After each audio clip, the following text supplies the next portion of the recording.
안녕하세요. 크리스탈입니다. 오늘은 모모북스 출판사에서 출간된 오늘도 옆집 가게가 문을 닫았습니다를 소개합니다. 우리가 매일 걷는 거리, 익숙한 동네의 풍경 속에 있는 작은 가게들, 그 가게들이 하나둘 문을 닫고 사라지는 모습을 보며 어떤 생각을 하셨을까요? 이 책은 바로 그 사라져가는 소상공인들의 이야기와 그들 가게에 담긴 숨겨진 사연을 담고 있습니다.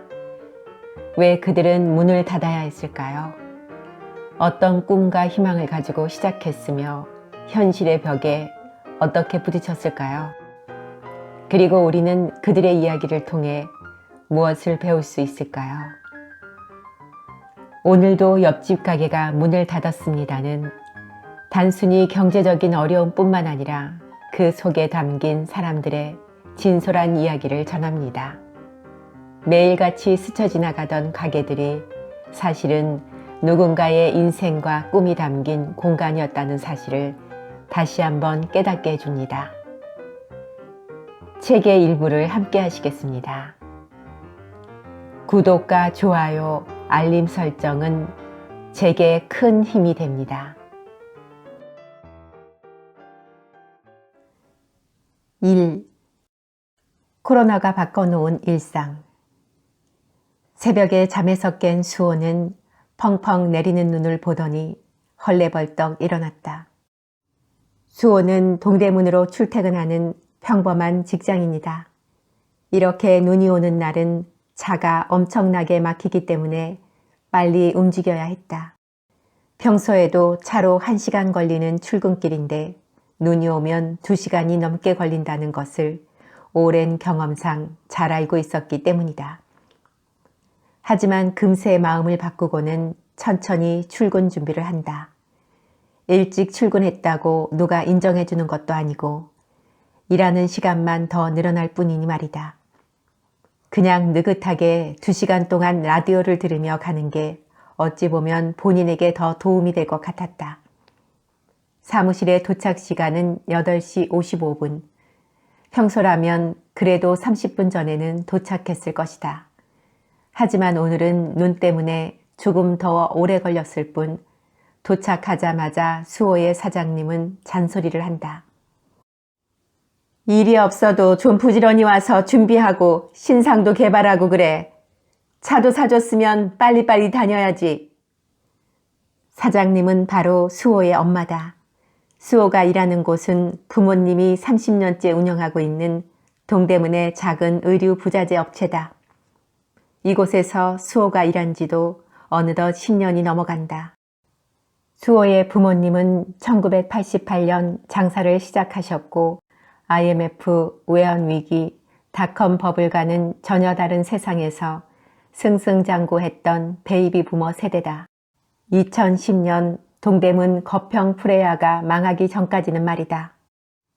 거평 프레아 사건은 수호가 학생일 때 일어난 일이라 성인이 된 지금까지도 자세한 내막을 알지 못한다. 모른다기보다 자세히 알아보고 싶지 않았을 뿐이다. 수호의 아빠가 거평 프레아라는 상가에 투자했고 사기를 당해 3억을 홀랑 날린 것이다.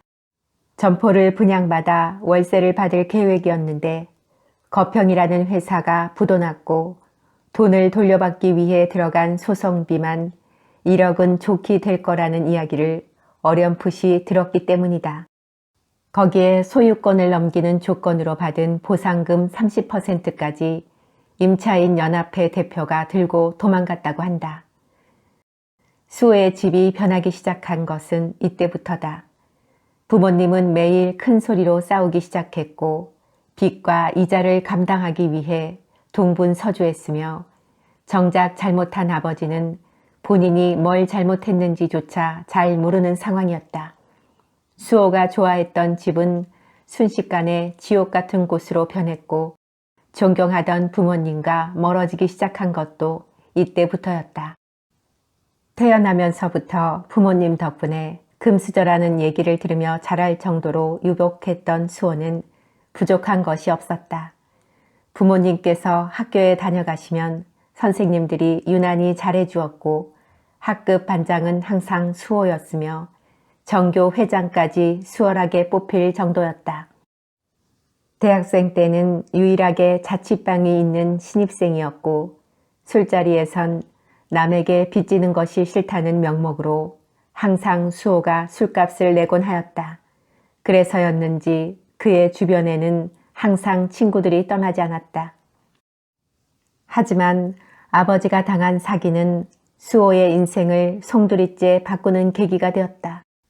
훈련소에 들어간다는 이유로 대학교에 휴학계를 신청했지만 실상은 등록금을 내기 어려웠기 때문이었다. 어차피 다녀와야 할 훈련소였기에 이참에 휴학한 것이 수호에게는 그나마 다행이었을지도 모른다. 수호는 어릴 때 축구 유망주로 프로 선수가 되는 것이 꿈이었지만 제대로 몸 관리를 하지 않았던 탓에 십자인대 파열과 허리 디스크 문제로 운동을 그만두었다. 부상으로 사회복무요원 판정을 받았고 훈련소를 다녀온 뒤에도 그 지옥 같은 집에서 매일 출퇴근할 수밖에 없었다. 사회복무요원으로 근무하던 시절 수호에겐 평생 잊지 못할 사건이 하나 터졌다. 수호 엄마는 여기저기서 돈을 끌어모으다 도저히 안 되자 돈을 좀 구해오라며 아빠를 고모 집에 보냈다.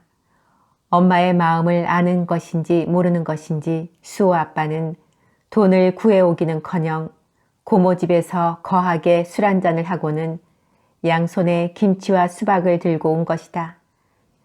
쫙, 척. 수호 엄마는 현관문을 열고 그것들을 복도에 내동댕이 쳤고 김치인지 수박인지 구분이 안 되는 빨간색 국물이 앞집 현관문과 복도를 덮었다. 수호는 누가 볼세라 재빨리 물티슈를 가져와 복도와 앞집 문을 쥐지은 파리마냥 싹싹 닦았다. 벌개진 앞집 현관문이 마음에 걸려 아세톤을 발라 닦기도 하였고 김치 냄새를 제거하기 위해 에프킬라까지 뿌렸지만 쉽게 사라지지 않았다. 수호는 왜 이 장면을 평생 잊지 못할까? 그 사건 뒤로 수호가 집에 있는 시간은 급격하게 줄어들기 시작했다. 부모님이 주무실 때 들어가기 위해 퇴근 후 항상 약속을 잡았고 주말에는 술자리를 만들기 위해 이 친구 저 친구 연락해서 불러내기 일쑤였다. 그날 이후로 수호에게 집은 쉬는 곳이 아니라 항상 눈치를 봐야만 하는 곳으로 변해버린 것이다. 설상가상으로 금융위기, 부동산 폭락, 금리 인상 등으로 수호의 매출도 점점 떨어지는 상태. 결국 사기로 수억의 돈을 날린 부모님은 모든 직원을 다 내보냈고 집은 40평대에서 20평대로 이사를 할 수밖에 없었다. 수호는 당시 3억이라는 돈이 그렇게 큰 돈인 줄 전혀 알지 못했다. 그저 부모님이 하라는 대로 해왔고 시키는 대로 살아왔기에 그제야 너무 세상 물정 모르고 살았나 싶은 마음뿐이었다. 본인이 뭘 하고 싶은지 취업은 어디로 해야 하는지조차 정하지 못한 상태였고 그냥 놀기 좋아하는 지방대 경제학과 3학년 학생일 뿐이었다. 결국 부모님이 내보낸 직원들을 대신해서 자의반 타의반으로 어쩔 수 없이 부모님 회사에 입사하게 된 것이다. 콩나물을 팔아도 내 장사를 해야 하는 거다. 사업을 해야 나중에 더 큰 사람이 될 수 있어. 수호는 이런 이야기를 들으며 자라왔기에 부모님 회사에 들어가는 것이 크게 이상하지 않았다. 어쩌면 부모님이 사업을 시작하는 순간 본인도 그곳에서 일하는 것이 정해졌던 게 아닐지 하는 생각을 지금도 가끔 한다. 시간이 약이라는 말을 증명하는 것처럼 얼마 지나자 중국이라는 거대한 시장이 개방되면서 동대문 시장은 다시 한번 불타올랐다. 2016년 중국인들이 보따리를 싸들고 동대문에 있는 옷들을 싹쓸이해 갔다. 우리나라 섬유나 옷 퀄리티가 상당히 좋았기 때문이다.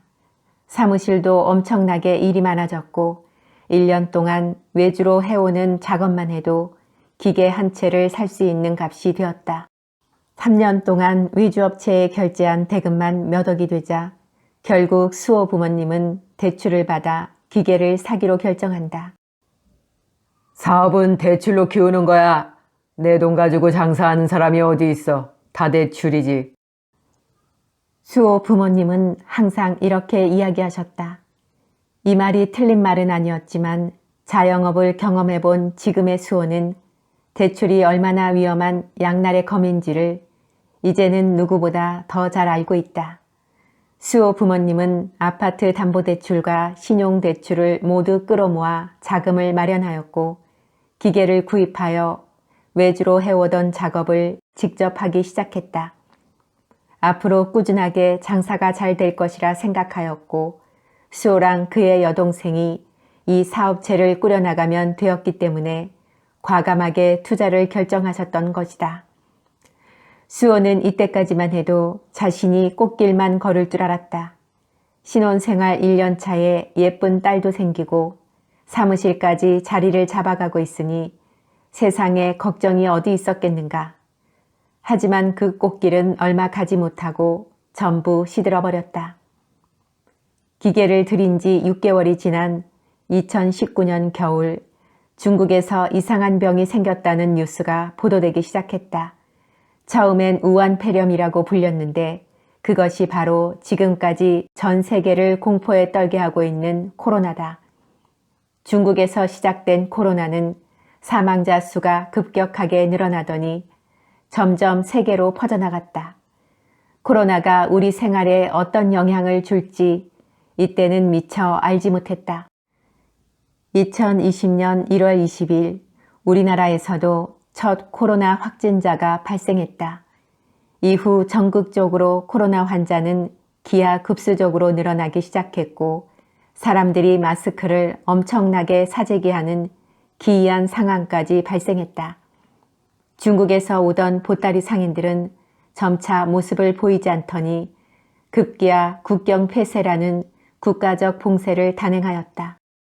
광저우에서 들어오던 값싼 의류 부자재들 또한 물류가 막히면서 제대로 공급되지 않았고 그로 인해 동대문의 수많은 업체들이 사라지기 시작했다. 수원에는 시설 투자를 한 지 1년도 되지 않았기에 그저 희망회로만 돌리며 잘못되어 가고 있다는 것을 인정하지 않았다. 본인들이 잘못한 것이 아니기에 더더욱 그 상황을 받아들일 수 없었다.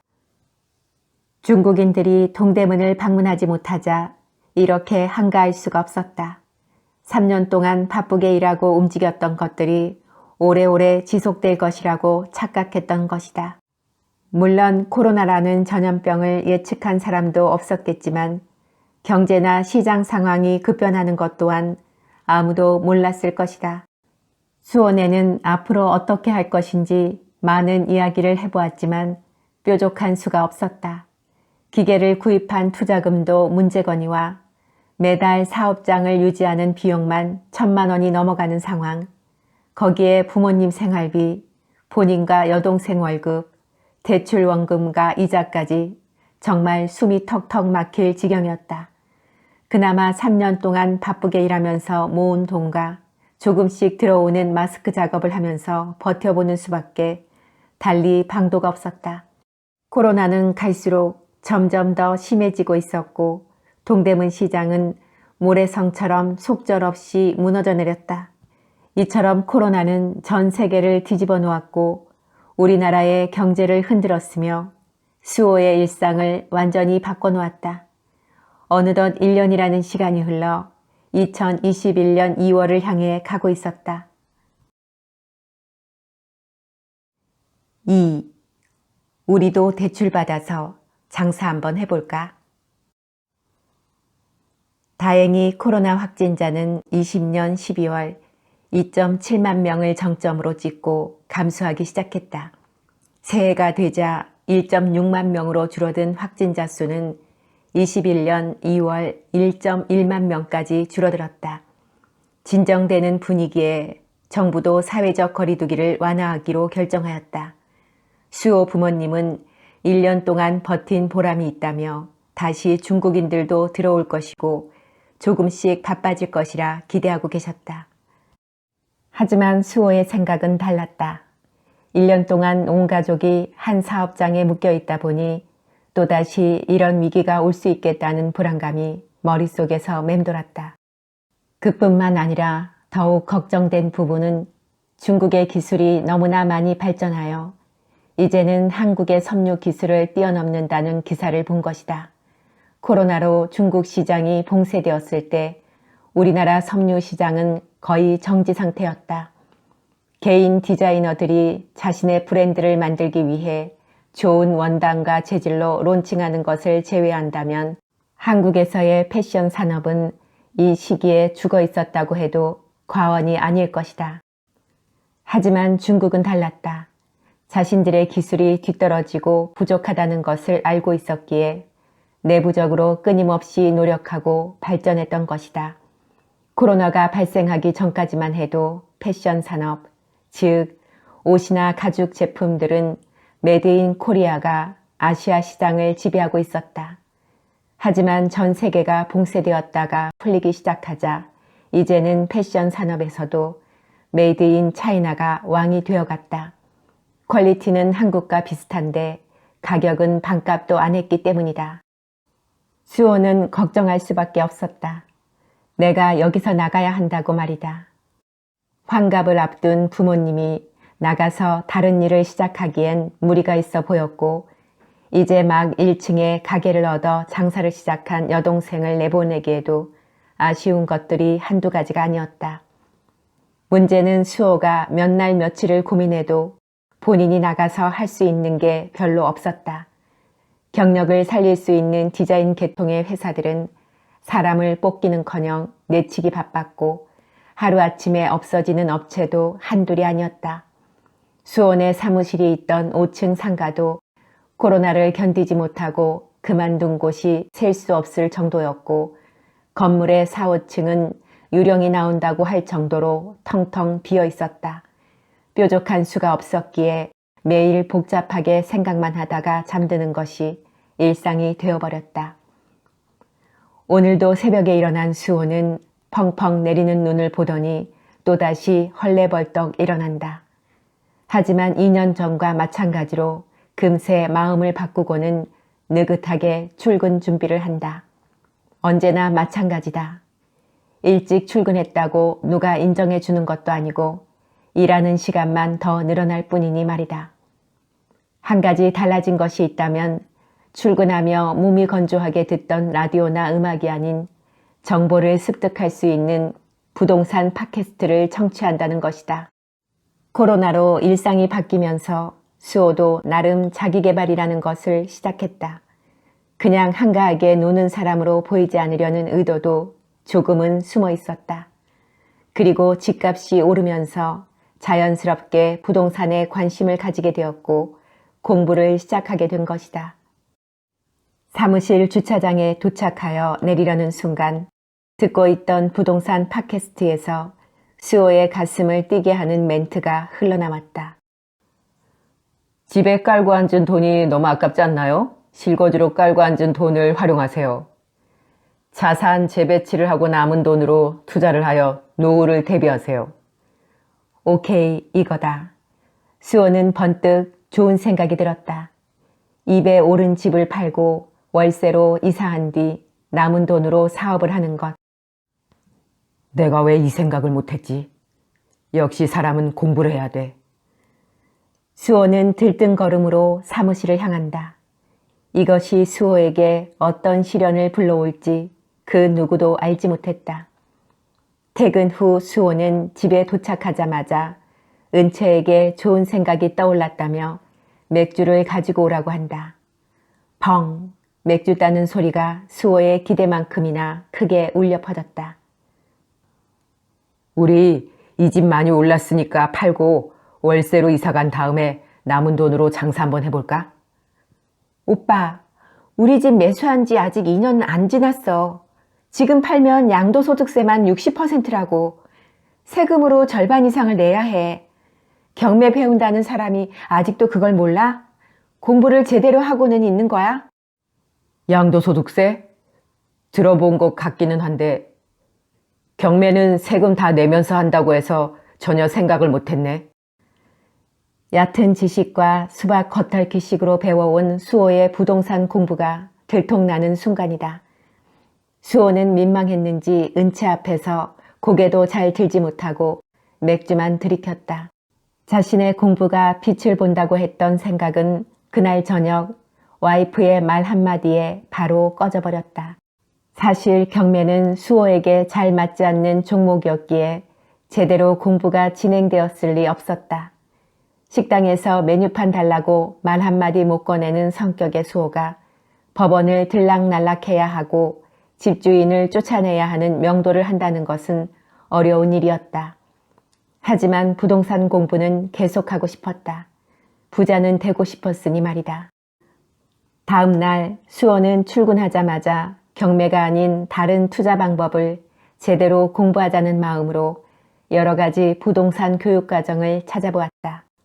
다양한 교육과정을 찾아보던 중 평소에 듣던 팟캐스트에서 기초반을 모집한다는 것을 알게 되었고 강의료가 결코 싼 가격은 아니었지만 어제처럼 은채 앞에서 더는 쪽팔리고 싶지 않았기에 큰맘 먹고 수강 신청을 했다. 그렇게 수강하게 된 기초반에서 수호는 다시 한번 엄청난 사실을 알게 된다. 그것은 바로 아파트 후순위 담보대출. 하지만 강의에서 나온 후순위 담보대출은 그것을 이용하여 투자하거나 사업을 하라는 내용이 아니었다. 투자자들 사이에서 역전세를 막기 위해 후순위 담보대출을 이용한다는 것이었는데 수호는 그 이야기를 제멋대로 해석한 것이었다. 아파트 상승분을 이용하여 후순위 담보대출을 받고 그걸로 사업을 하면 된다는 어처구니 없는 생각. 어릴 때부터 대출을 이용해 돈을 벌어야 한다고 들어왔던 것이 지금 여기서 겁도 없이 튀어나온 것이다. 얼마 전에 당한 쪽팔림은 금세 사라졌다. 수호의 원래 천성이 그렇다. 좋은 게 좋은 거고 물 흐르듯이 유하게 살아온 인생이었다. 이번에도 수호는 자신 있게 맥주를 딴다. 펑!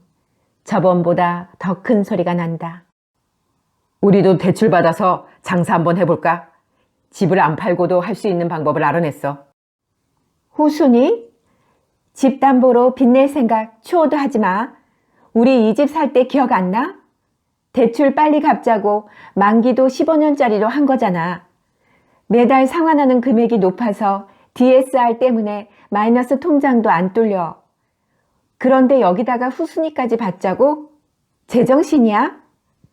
후순위라는 거 알고 있었어? 당신은 대체 그런 거 어떻게 하는 거야? 오빠, 경매 강의에 나오잖아. 강사님이 세입자 나간다고 할 때 돈이 부족해서 후순위 이용했다고. 아니, 강의를 들은 거야, 만 거야? 예상은 했지만 역시나였다. 와이프의 거절에 수호는 오늘도 맥주만 마신다. 수호는 은채와 함께 경매 강의를 듣는다. 온라인 수업이었기에 둘이서 한 번씩은 들을 수 있다는 장점이 있었지만 본인보다 더 열심히 공부하는 은채 덕분에 오늘도 고개를 제대로 들지 못하는 수호다. 은채는 공기업을 다니고 아주 안정적인 삶을 원하는 여자다. 대출을 더 이상 만들고 싶지 않은 것은 당연했다. 하지만 은채 입장에서도 남편과 시부모님, 거기에 시동생까지 줄줄이 엮여 있으니 무작정 반대만 할 수 있는 상황은 아니었다. 은채는 안정적인 삶을 원하는 만큼 현실적이고 현명한 사람이다. 처음엔 바로 거절했지만 그래도 몇 날 며칠을 같이 이야기하고 고민해 주었다. 그렇게 일주일이 흘러 결국 수호의 생각대로 대출을 활용하기로 결정하였다. 어차피 뾰족한 수가 없었기 때문이다. 단 은채는 3가지 조건을 걸었다. 하나, 스터디 카페, 커피숍, 밀키트, 모인 아이스크림 금지. 이런 업종들은 절대 하지 않기로 했다. 집에서 나와 단지 상가만 둘러봐도 벌써 몇 개씩 보이는 것들이었다. 시작하자마자 경쟁하면서 들어가는 그런 업종은 하지 말라는 이야기다. 수호도 당연하다고 생각했기에 다른 업종을 알아보고 선택하기로 한다. 그래서 떠오른 업종이 바로 반찬가게. 수호의 취미는 요리였고 항상 가족들의 식사는 수호 담당이었다. 결정적으로 한식, 중식, 양식 조리 기능사를 가지고 있었기에 반찬 가게를 떠올린 수호의 의견에 은채도 어느 정도 동의할 수 있었다. 수호가 요리를 배운 것은 와이프와 아이들에게 맛있고 건강한 밥을 만들어주고 싶었기 때문이었는데 이것이 업종 결정에 중요한 역할이 될 것이라곤 꿈에도 몰랐다. 둘, 대출은 1억까지만 이용할 것. 제2금융권, 제3금융권, 이것저것 전화로 대출 상담을 받아보았다. 최대 금액은 2억까지 가능한 곳도 있었고 대부분이 1억 5천까지는 가능하다고 하였다. 집값 상승분이 3억이었기에 아마 2억까지 가능한 곳이 있었던 것 같다. 문제는 금리였는데 후순위 담보대출이다 보니 가장 저렴한 곳이 5%였다. 한국은행 기준금리가 0.5%라는 것을 감안하면 정말 엄청나게 높은 대출 금리였다. 2억을 대출받으면 매월 이자만 83만 원. 은채 입장에선 이 부분이 가장 두려웠을 것이다. 우리가 집을 매수할 때 이용한 1.8%의 보금자리론도 무서워했던 은채다. 그런데 5%라고 하니 얼마나 밤잠을 설쳤을지는 안 봐도 비디오다. 하지만 수호는 대출에 너무 무지했고 대출을 쉽게 생각하는 환경에서 자란 탓에 전혀 두려워하지 않았다. 5%의 대출을 이용하여 15%의 수익을 내면 된다는 근거 없는 자신감에 가득 찬 상태. 수호의 자신감과 와이프의 걱정이 합의한 금액이 바로 1억인 셈이다. 수호는 1억을 대출받는 것만으로도 충분하다고 생각했다.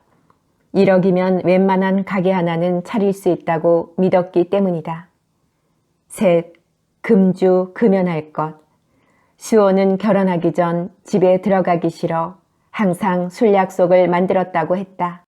문제는 술이 자제가 안 된다. 술은 취하려고 마신다는 게 수호의 생각이었고 자랑거리였다. 수호와 은채는 7년을 만나고 결혼했다. 2010년 독일 월드컵에서 대학교 동기들과 거리 응원을 하였고 동기 중 한 명이 친구를 데려왔는데 그 친구가 바로 은채다. 언제 만났다고? 바로 2010년이다. 2010년은 수호의 부모님이 사기를 당해 수호가 동굴 속으로 들어가기 시작하면서 매일 술로 살아가던 시기였다. 은채는 그때부터 7년 동안 수호의 술버릇을 받아준 것이다. 결혼하고도 계속 받아줬으니 좋기 10년은 되어간다. 수호에게 있어서 은채는 정말 세상에서 하나뿐인 보석과도 같은 존재다. 10년 동안 100번을 싸웠다면 99번은 수호의 술버릇 때문이었고 싸웠다기보다 혼난 것이라고 하는 게 맞을 것 같다. 그래서 수호는 은채가 이 조건을 이야기했을 때 솔직히 자신은 없었다. 그녀는 자주 시도했던 거라 어렵지 않았지만 금주라니 너무 어려운 미션이었다. 하지만 지금 그걸 따질 여유가 어디 있겠는가. 수호는 일단 알겠다고 했고 은채는 또 한 번 속는 셈 치고 넘어가는 것 같았다. 결국 이렇게 세 가지 조건을 약속하고 최종적으로 선택한 업종이 바로 프랜차이즈 반찬가게다. 장사에 대한 개념이나 경험이 전혀 없으니 프랜차이즈로 도전해보는 것이 좋겠다고 결정한 것이다. 수호는 새로 시작한다는 생각에 설레면서도 자신감이 넘쳐 흘렀다. 무조건 잘할 수 있다고 생각했다. 열심히 최선을 다하고 노력한다면 절대 망하지 않는다는 믿음으로 살아왔고 부지런함에 있어서는 자타가 공인하는 수호였기에 더욱더 의지가 불타올랐다. 하지만 사람 일이라는 것이 다 그런 것 같다. 본인이 하고 싶다고 정해버리면 주변에서 아무리 충고를 해주어도 귀담아 들리지 않는 법. 그러니 잘못된 선택이 생기고 실패가 존재하는 것 아닐까. 중요한 것은 그 어떤 실패도 시작 단계에서는 절대로 알지 못한다는 것이다. 그것을 미리 알 수 있다면 누구도 도전하지 않을 테니 말이다. 수호 역시 주변에서 해주는 충고에는 귀를 닫은 채 설레는 마음으로 창업 준비에만 열중했다. 서서히 추운 겨울이 지나가고 따뜻한 봄 기운이 느껴진다. 수호는 이번 봄 기운이 자신에게 큰 선물을 줄 것이라 믿어 의심치 않았다. 짧은 2월은 수호에게 큰 희망을 주며 금방 지나갔고 어느새 3월이 다가오고 있었다.